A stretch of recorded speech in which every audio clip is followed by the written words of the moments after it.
In the early 1970s, the Buffalo Braves were a part of an exciting time in Buffalo's growing sports scene. So what exactly happened to the Braves that resulted in the team packing up and moving to the West Coast after only 8 seasons? In today's video, we'll take a look back to how the Braves' constant fight with their own home arena over scheduling led to the ownership allegedly sabotaging their own roster to force a relocation.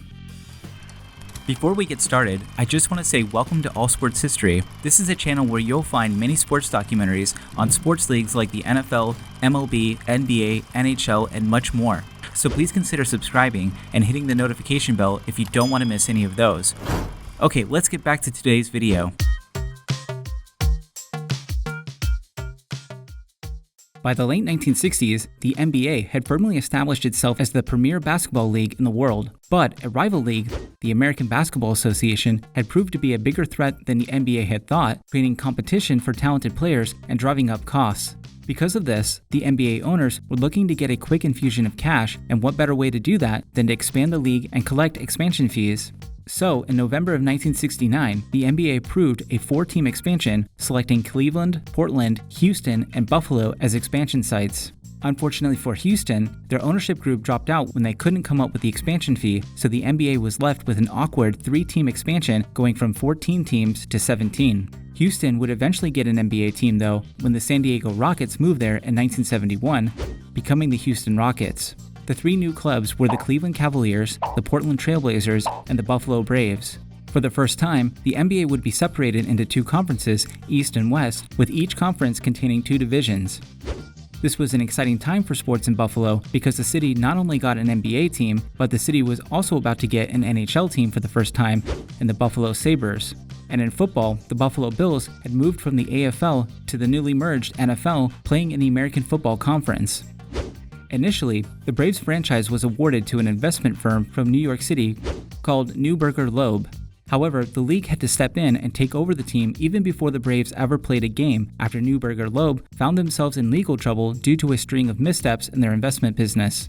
Not long after, entrepreneur Paul Snyder bought the team for $4 million after selling his stake in his former business, Freezer Queen. With the new ownership in place, the Braves were set to start play for the 1970-71 season.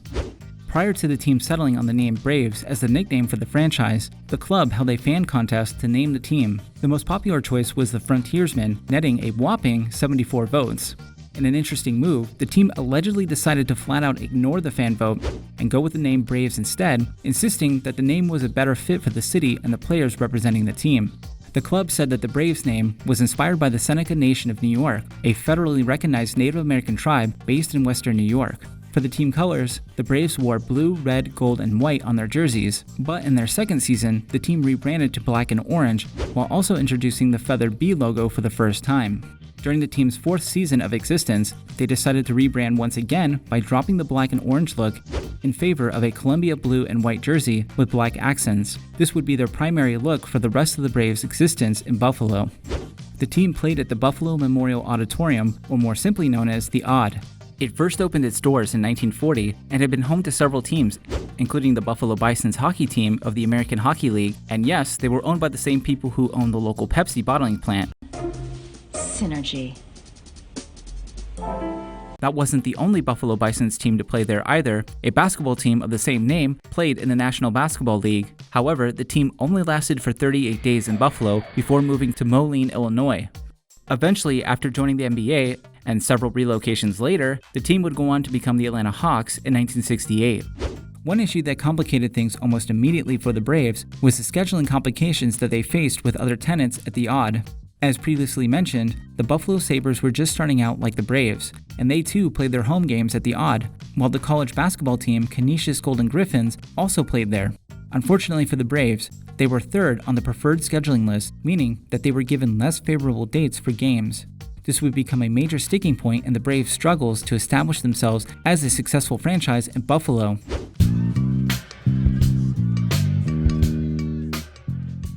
The first ever game for the Braves took place on October 14, 1970, against the other expansion club, the Cleveland Cavaliers, where they won 107-92. Under head coach and Hall of Fame player Dolph Schayes, Buffalo went on to have an unremarkable first season, falling to a 22-60 win-loss record. Unfortunately for Coach Shays, he was fired just one game into his second season and was replaced by hometown hero John McCarthy for the remainder of the season. The Braves then hired future Hall of Fame coach Jack Ramsey, who'd coach the team for the next 4 seasons. Prior to the 1972-73 season, the Braves made a franchise-altering pick in the NBA draft when they selected Bob McAdoo out of North Carolina as the second selection. McAdoo would have an immediate impact on the team, winning Rookie of the Year award in 1973 and was named to the NBA All-Rookie First Team. McAdoo would also go on to win the league scoring title 3 seasons in a row from 1974 to 1976. In McAdoo's second season with the team, the Braves clinched a playoff berth for the first time in franchise history. Buffalo faced off against Boston in the first round, where they were defeated in 6 games by the eventual champion Boston Celtics. The following season, Bob McAdoo was crowned as the league's most valuable player. McAdoo averaged 34.5 points per game and shot over 80% from the free throw line and had just over 2 blocks and 14 rebounds per game. With the help of Randy Smith and Jim McMillan, McAdoo led the Braves once again into the playoffs in 1975. That postseason, Buffalo faced Washington in the conference semifinals, losing in a heartbreaking 7-game series to the Bullets. The next year, the Braves rebounded once again and made the playoffs for the 3rd straight year. In the opening round, Buffalo and Philadelphia squared off in a short 3-game series. The Braves finally prevailed after narrowly defeating the 76ers 124-123 in the 3rd game to clinch their first ever playoff series win. In the conference semifinals, they once again met the Boston Celtics and once again were defeated by the Celtics in 6 games. This would mark the last time that the Braves would make an appearance in the playoffs while in Buffalo, as it would take another 16 years before the franchise once again clinched a playoff spot. With the team experiencing some success on the court, reaching the playoffs in consecutive years, both in-game audience numbers and TV ratings continued to be decent. The Braves drew close to the league average in attendance and more than doubled their crowd numbers from their first season when they drew less than 5,000 people per game. Even with the team seemingly moving in the right direction, both on and off the court, the league was not happy with the situation surrounding their home arena. The Braves routinely were the third wheel when it came to scheduling for the odd. This was due to the arena's owners, the city of Buffalo, favoring the Sabres and the college basketball team, the Canisius Golden Griffins, because they annually drew bigger crowds than did the Buffalo Braves. The scheduling conflicts were so bad that the Braves were forced to play 16 home games in Toronto between 1971 and 1976. With the NBA and the team hoping to make the best of the situation by using the Toronto home games as a way to gain exposure in an international market that didn't have NBA basketball at the time. Making matters worse, the league had to wait until the Sabres and the Golden Griffins made their schedules so that the NBA could then negotiate TV contracts while also finalizing their schedule. Understandably, this made the league incredibly frustrated, and around the time of the Braves' first year, the NBA set a 5-year deadline with the club's owner, Paul Snyder, to find a solution to the issue. The scheduling issues also caused personal tensions between Snyder and the owners of the Sabres, and also raised tensions with Canisius School president, Father James Dembski. In fact, Snyder tried to offer Dembski $125,000 per game if he gave up some of the valuable Saturday night games that Canisius had on their schedule. Dembski declined to accept because he saw the Braves as competition and feared that their success may lead to a decline in attendance for Golden Griffin games. The college basketball team had long been very popular in the area. This was especially due to the team's successful run during the 1950s when they punched their ticket to what would later be known as the NCAA's March Madness tournament 4 times and advanced as far as the Elite Eight twice, once in 1955 and in 1956. So understandably, Father Dembski felt threatened by the Braves and the NBA's potential to overshadow the school, while also potentially diminishing the school's long-standing rivalries with Niagara University and St. Bonaventure University.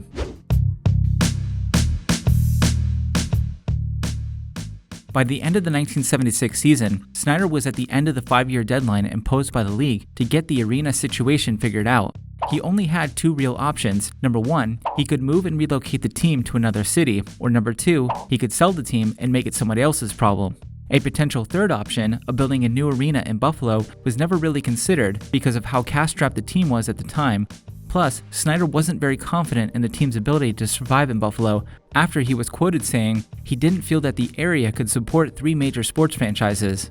In June of 1976, it was reported that Snyder had a handshake deal to move the Braves to Miami to play at the recently built 15,000-seat Hollywood Sportatorium. Basically, Snyder would give Irving Cohen, president of Diplomat Hotel, the option of buying 100% stock of the team for $6.1 million. But upon hearing of the news, the city of Buffalo countered with a $10 million lawsuit seeking damages in the likelihood of the sale. About a month later, the deal fell through, and Snyder and the city of Buffalo signed a 15-year lease with the Odd, with the stipulation that the lease could be torn up if the team didn't sell a minimum of 5,000 season tickets in any given year. Understandably for Paul Snyder, the Braves' arena dilemma proved to be a major headache and more than he bargained for, so he then turned his attention to selling the team.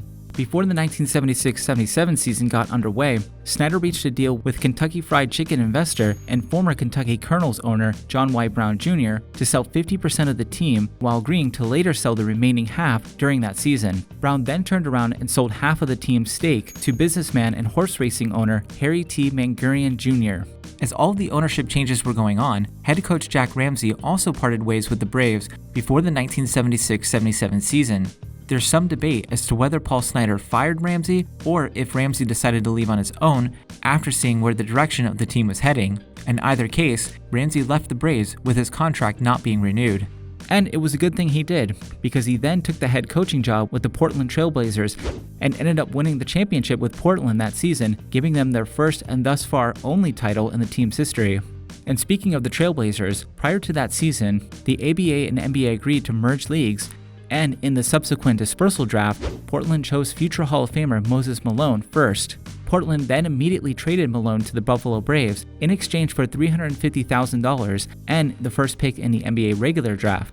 Malone's tenure in Buffalo would be short-lived, however, as he only played 2 games with a total of 6 minutes of playing time before he was traded to Houston. This marked the unofficial beginning of the dismantling of the Braves roster by the team's new owners. Halfway through the season, Braves star and former MVP Bob McAdoo was traded along with Tom McMillan to the New York Knicks. The team would go on to lose 52 games during the 1976-77 season and 55 more games the following season, making them one of the worst teams in the league at the time. The creation of a poor team and selling off of players was all part of a not-so-thinly veiled attempt to drive people away from attending Braves games. This was due to the previously mentioned stipulation in the lease agreement with the Odd that if season tickets fell below 5,000 in any given season, the lease could be terminated, and that's exactly what the new ownership wanted. It was around this time that the owner of the Boston Celtics, Irv Levin, met with Braves owner John Y. Brown to discuss the potential of an unusual deal between the two teams. Levin, who had a background as a producer in the film industry, had for a long time wanted to move back to Southern California, but knew there was no way the NBA would ever allow him to relocate the Celtics. David Stern, who was then the NBA general counsel, came up with the idea for the two ownership groups to swap teams. John Y. Brown and Harry T. Mangurian would get the Celtics, while Levin would get the Braves, and the NBA's blessing to start the process of relocation. Stern got the idea for the team swap after watching the owners of the Baltimore Colts and the Los Angeles Rams swap teams in 1972.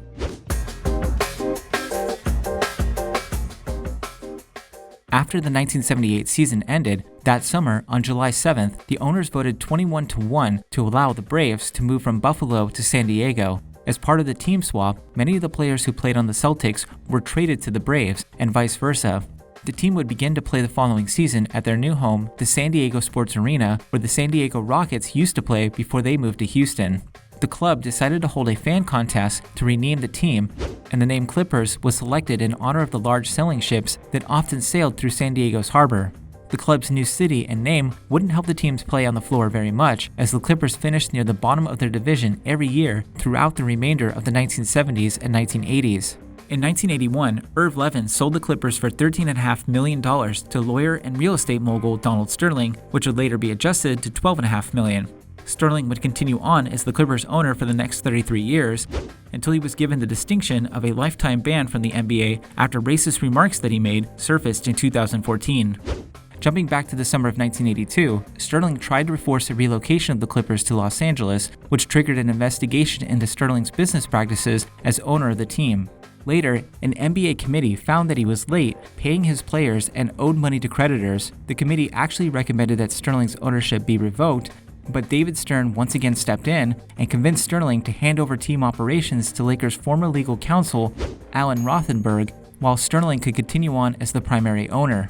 Inspired by Al Davis moving the Raiders from Oakland to Los Angeles in defiance of the NFL, Sterling decided to attempt moving the Clippers to LA once again in 1984. The league hit back at Sterling, fining him $25 million and demanding that the Clippers be returned to San Diego or that they would dissolve the franchise. Sterling responded by suing the NBA for $100 million in an antitrust lawsuit. Thanks to a court ruling against the NFL allowing Al Davis to officially move his team to LA, it became clear that the NBA would fall to a similar fate in the case against Sterling.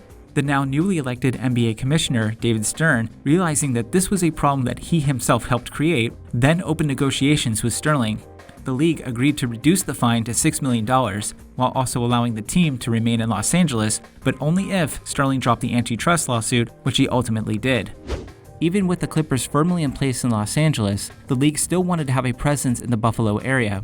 Throughout the late 1980s and 1990s, the NBA held regular exhibition games at the Odd, featuring some of the league's most popular teams like the Chicago Bulls, Los Angeles Lakers, and Boston Celtics.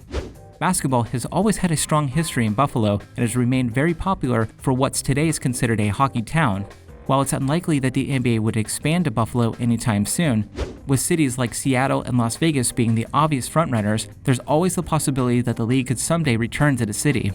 Meanwhile, the LA Clippers continue to carry the legacy of the Buffalo Braves. While the memories of their time in Buffalo and San Diego may have faded over the years, the team's journey from Western New York to California remains an important part of their history, serving as a testament to the enduring resilience of the franchise. So what did you guys think of the Braves moving to San Diego and becoming the Clippers? Do you think that the NBA will ever return to Buffalo as an expansion club or as a relocated team? Let me know in the comments below. Also, you can now support the channel by leaving a super thanks anytime you want to comment. This would be greatly appreciated and would go a long way in helping the channel out. So thanks for supporting the channel and thanks for watching.